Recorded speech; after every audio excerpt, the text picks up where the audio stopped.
What's growing on, gardeners? We did it. We made it to March, and the official end of winter is mere weeks away. So now it's time for us to come out of hibernation and start sowing some seeds. And on today's video, I'm going to show you what to plant in March for the most productive garden you have ever grown.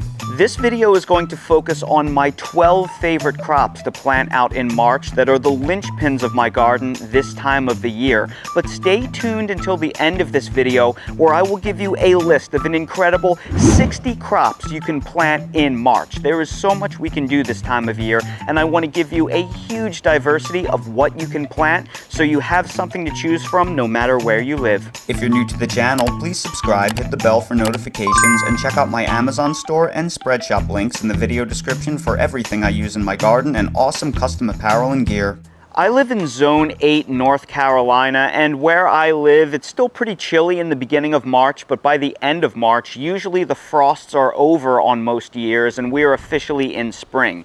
Even if where you live is a lot colder than where I live and you still have snow on the ground, don't fear. You're going to get some big warm-ups at some point in March, no matter where you live, and keep in mind, most of what we're starting in this video can be planted in seed trays indoors underneath grow lights, and you can get them growing so the weather outside doesn't matter. And by the time they are ready to go out into your garden as mature seedlings, it should be plenty warm by then. When I think planting in March, the first crop that comes to mind is the potato. The potato is one of those quintessential crops that thrive in the cool temperatures of early spring. However, when it comes to planting potatoes at home in your backyard, you do need to prepare early. That's because potatoes are sown directly in ground and they need to be sprouted first. So this is a fresh potato when you first buy it, but eventually it will develop these eyes, and these eyes will turn into sprouts given enough time. This is what happens to a potato when you let it sit for a long enough period of time. Those little eyes turn into these big sprouts.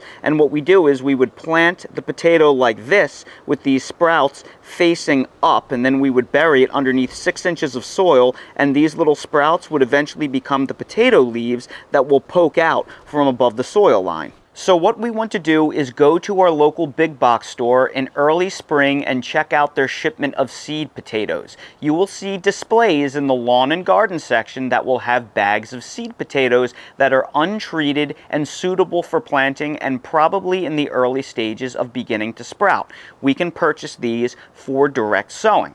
If we don't want to buy seed potatoes, alternatively, what we can do is go to the grocery store and we can buy a few bags of organic potatoes. Organic potatoes are not sprayed with any kind of compound that inhibits the sprouting process like conventional potatoes are, so they have a relatively short shelf life. So you can simply purchase a bag of organic potatoes and let them sit out on your counter for a couple of weeks, and they will start developing those eyes and sprouting on their own. Alternatively, if you don't want to do any of those things, you can simply check the back of your pantry for a potato that has begun sprouting that maybe you never cooked and you missed. If you have conventional potatoes that have already begun sprouting, they are safe to plant. Just what you don't want to do is go to the grocery store and buy conventional potatoes that are fresh, that are sprayed with some kind of sprout inhibiting compound, and putting them on your countertop to begin the sprouting process, because it may take forever if they've been treated. Potatoes grow great both directly in ground and in containers. I personally love sowing them in 20 and 25 gallon fabric grow bags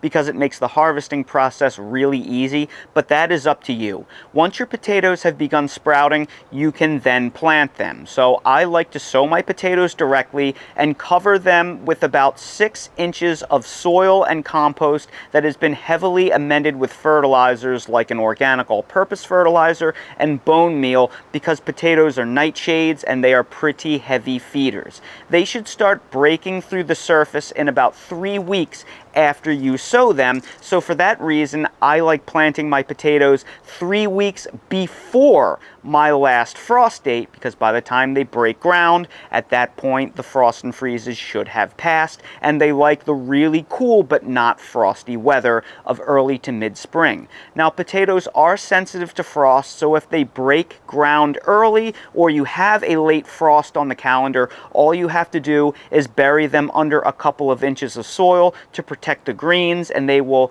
keep growing right through those extra couple of inches of soil. So if you get a late frost, not a big deal. Other than that, potatoes pretty much grow themselves. They're a really easy, low-maintenance backyard crop aside from fertilizing every 2 weeks and giving them necessary irrigation. And a homegrown potato is so much better than a store-bought potato. As a bonus, they can also store for months in relatively cool storage. March is a very exciting time because all of us, no matter where we live, finally have the freedom to start talking about our favorite summer crops. I'm talking about tomatoes, peppers, and eggplant, and also their closely related cousins, tomatillos and ground cherries. All of these things can be started in March, and we don't want to delay because these plants have a very long germination and seedling growth time before we can transplant them out into our garden. These subtropical nightshades are sensitive to frost and freeze, so we can't transplant our seedlings out into our garden until we are sure that all threat of frost and freeze has passed. But as soon as our last frost date has passed and our forecast looks clear, we can get them out into our garden. But we need to plan ahead because all of these plants take 6 to 8 weeks to go from seed to mature seedling to be transplanted out into our garden. They have a fairly long germination time of 7 to 14 days, where hot peppers take the longest, and tomatoes and sweet peppers usually germinate a little bit more quickly. And then from there, we'll need anywhere from another 4 to 6 weeks to get them big and strong enough to plant out into our garden. Here is my recommended transplanting schedule. Assuming a germination and seedling growth time of 6 to 8 weeks, if you sow your seed on March 1st, they will be ready for transplanting around April 15th to April 30th. If you sow your seeds on March 15th, they will be ready to go out into your garden at some point between May 1st and May 15th. And if you sow that seed on March 31st, they will be ready to go out into your garden at some point between May 15th and May 31st. So if your frost dates fall along that timeline, that should give you a really good guideline as to when to sow that seed. But you will notice if you have a frost date before April 15th, if you haven't started these seeds yet, you really need to get a move on because you are already falling behind, and some of these plants can really suffer in the severe heat of midsummer, so you don't want to wait too late. If you're behind schedule, get moving now. Here in North Carolina, where I live, my last frost date is around March 31st, April 1st. So I start my tomatoes, peppers, and eggplant well into early to mid-February because I don't want to be late. In fact, I even start some early tomatoes in January to get a big jump start on the season because what I love is planting a few early determinate varieties in mobile containers early in the year so I can carry them out during the day, leave them out on mild nights. But if we get a late frost or freeze, no big deal. I'll just carry them into my sunroom. And this gives me huge early harvests over a month ahead of schedule. So play games like that. Get early with your plants. If you're looking for variety selection, some of my favorite tomatoes are Brandy Boy, Bobcat, Celebrity, and Sun Sugar. One of my favorite eggplants is Orient Express, which is an awesome Japanese type eggplant. One of my favorite sweet peppers is Red Impact, and one of my favorite hot peppers is Garden Salsa. I love all of these. I've been growing them every year for a while. I'll place some seed links down in the video description if you want to check them out. Now that March is here, we can also talk about cucumbers, squashes, and melons, which are all members of the cucurbit family. Many of us can start planting these seeds indoors to get our transplants going for our spring and summer garden, but you do need to understand that your cucurbit plants are a little bit different than your tomatoes, peppers, and eggplant. Remember how your tomatoes, peppers, and eggplant take 6 to 8 weeks to go from seed to transplant? Well, your cucurbit plants take about half that time. They germinate in a matter of only 3 or 4 days, and they're ready for transplanting about 3 weeks after that. So they only take about 4 weeks from seed to transplant. So for that reason, if you were to start these plants from seed indoors on March 1st, they would be ready for transplanting out into your garden on April 1st. If you started them on March 15th, they'd be ready for transplant on April April 15th. If you started them on March 31st, they would be ready for transplanting on May 1st. So they're ready in just about half the amount of time. And also what you need to understand about cucurbits are they are actually tropical plants. So they are much more sensitive to temperatures below 50 degrees. So for that reason, we don't want to rush our cucurbits out into our garden as quickly as we do our nightshades. We want to take a little bit of caution and maybe wait a week or two after our last frost date to plant them out to give nighttime temperatures a little bit more time to moderate. So for that reason, while I've had my tomatoes, peppers, and eggplant seeds started for weeks by now, I haven't started my cucumber, squash, and melon seeds just yet. However, I will any day now that the weather is warming. However, if you don't have a last frost date until at some point in May, especially mid to late May, you probably won't be starting any of these crops this month. You should probably wait until April before you start sowing those seeds indoors. So keep that in mind. One of my favorite crops that I wait all year to grow are peas, and that includes shelling peas, snap peas, and snow peas.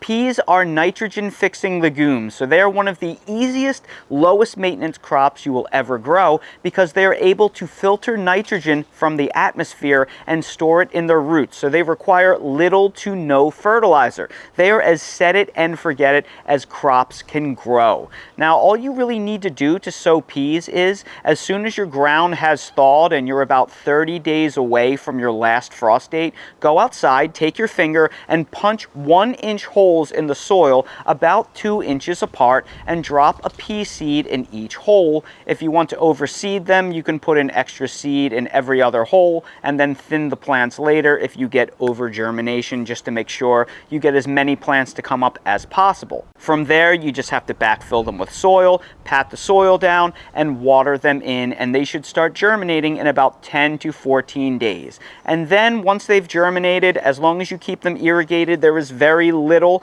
that you are going to have to do unless you get a late hard frost or freeze. While pea plants themselves can tolerate a light to moderate frost and freeze, the flowers and the pods cannot. So if they're starting to flower on you and you're going to get a frost or freeze, I strongly recommend you pull an agricultural fabric over them to keep the hard frosts and freezes off the plant leaves and the pods themselves, or they could fracture and your harvest can be damaged. The real thing you want to do is make sure you harvest all of your peas before it reaches 80 degrees, because warm temperatures actually make the peas and the pods tough and wood-like with terrible flavor. Heat ruins them. So it's much easier to plant them about a month before your last frost date and cover them in the event of a frost and freeze than to have to deal with the heat that can ruin your entire crop. So heat is really the killer for peas. That is the #1 enemy. Aside from that, they pretty much grow themselves. And where would this video be if I didn't feature my favorite 3 root crops? That includes carrots, beets, and radishes. These are some of the easiest things that you will grow out in an early spring garden, and March is the perfect time to sow these. Carrots are incredibly cold hardy. All you have to do to sow carrots is drag a shallow trench about 1/4 inch deep across your soil and then put down your carrot seeds. Make sure to generously overseed the trenches because carrots have poor germination rates. From there, backfill and keep the area very well irrigated. You want to water that area every single day until the carrots start germinating. And from there, you'll still want to irrigate periodically because they won't establish if the soil gets too dry. Irrigation is really the key when it comes to carrot germination. Beets and radishes are much easier to sow because they have large seeds. When it comes to sowing radishes, you just punch a hole 1/2 inch deep with your finger, about 2 to 3 inches apart, and drop 1 seed per hole. You can overseed if you want. Beets, you kind of do the same thing. You punch a hole 1/2 inch deep, but you give them about 3 to 4 inches of spacing because beet roots are much larger than radishes, so they need more room to grow. So be generous with your beet spacing and make sure you thin your beet plants because 1 beet seed actually can grow anywhere from 3 to 6 beet plants, so you probably will need to thin them. But aside from that, these crops are very low maintenance. They thrive in soil that is relatively lean, so you don't really need to give them much fertilizer, maybe just a handful of granular organic 555 over your trenches or rows when you sow them, and water the area really well. The key to getting good harvest is proper irrigation. You want to make sure the soil doesn't get too dry, because that's really where these root crops suffer. But the real reason why you want to make sure you sow these crops in late winter, early spring is because their sweetness is inversely proportional to temperature. The warmer the temperature, the starchier these root crops will be. The cooler the temperature when they mature, the higher their sugar content. So you want your beets and your carrots especially to mature when it's still relatively chilly at night, because that will get you very sweet, sugary roots, which will be so much better quality. If you wait until it's too late and you plant these crops so they harvest in the peak heat of the summer, they will be much tougher and starchier and almost wood-like with a lot of poor quality fiber. So get these in early. They are all very frost and freeze tolerant. You don't really have to worry about the cold with them. It's the heat that's the killer. And those are my favorite crops to plant in March that I simply can't grow without. But that being said, if you think these are the only things you can start in March, you've got another thing coming. Here is a list of 60 things we can start in March right now. For plants that we can start indoors and transplant out into our garden, we have bok choy, broccoli, broccoli rabe, Brussels sprouts, cabbage, cauliflower, Chinese broccoli, Chinese cabbage, choy sum, collards, kale, kohlrabi, mizuna, mustard greens, Napa cabbage, endive, escarole, frisee, radicchio, eggplant, ground cherries, hot peppers, sweet peppers, tomatoes, tomatillos, potatoes, sweet potato slips, cucumbers, squash, melons, basil, cool season lettuce, warm season lettuce, bunching onions, leeks, basil, caraway, chervil, chives, cilantro, dill, fennel, parsley, sorrel, and peanuts. And for plants that we can direct sow in our garden, we have peas, cowpeas, beets, carrots, celery root, daikon, parsnips, radishes, rutabaga, salsify, turnips, arugula, Swiss chard, spinach, and tatsoi. That is an incredible list of 60 things we can start in March. Just keep in mind that that exhaustive list has to be narrowed down based on the region that you grow in. For example, I have a lot of brassicas started from transplants right here. It's getting too late for me in North Carolina to start brassicas. Yeah, you can grow some fast-growing things like bok choy and kale because they can take the heat a little bit better, or they grow so fast that you'll get a harvest before the heat of the summer, but it's way too late for me to grow something like late-season cabbage or Brussels sprouts because it's just going to get too hot before they're ready for maturity and they will bolt on me. So keep those types of things in mind. If you're in a place with very cold winters and it's going to be cold for a little while, you can start them all from seeds. But you know, if you're in Florida right now, I hate to break it to you, but it's probably too late for you to be starting your cabbage. And that right there are my favorite things to start from seed in March. So everybody, I sure hope you enjoyed this video. If you did, please make sure to hit the like button, subscribe to the channel, and please ring the notification bell so you're notified when I release more videos like these, and share this video with your family and friends if you think they may need help starting seeds this time of year. Like I said earlier in the video, I'll place direct links to some seeds down in the video description for my favorite varieties of the different crops that I featured on this video. For everything I use in real life in my yard and garden, that is all linked down in my Amazon storefront in the video description. So expand the video description, click on the Amazon storefront link, you'll see everything I use in real life. And while you're down there, check out my website, themillennialgardener.com, for all things gardening and for custom home design merch if you want to support my channel. Thank you all so much for watching, and I hope to see all of you again on the next video. Ooh boy, Daly, it is a cold and windy day, but hey, at least it's sunny and we didn't get any snow. My poor brother in New Jersey got 2 feet of heavy wet snow. He had to shovel out the back door just so his poor pup could go out and potty in the morning. So while we got slammed with the last storm, I guess we avoided this one. Looks like we have 2 more cold nights, and then I think the hard freezes are done for the year. Before you know it, buddy, we'll be planting tomatoes. What do you think about that? Hopefully winter's over and we can get on to spring. Dale is unbothered by this relatively chilly day in his snazzy collared shirt.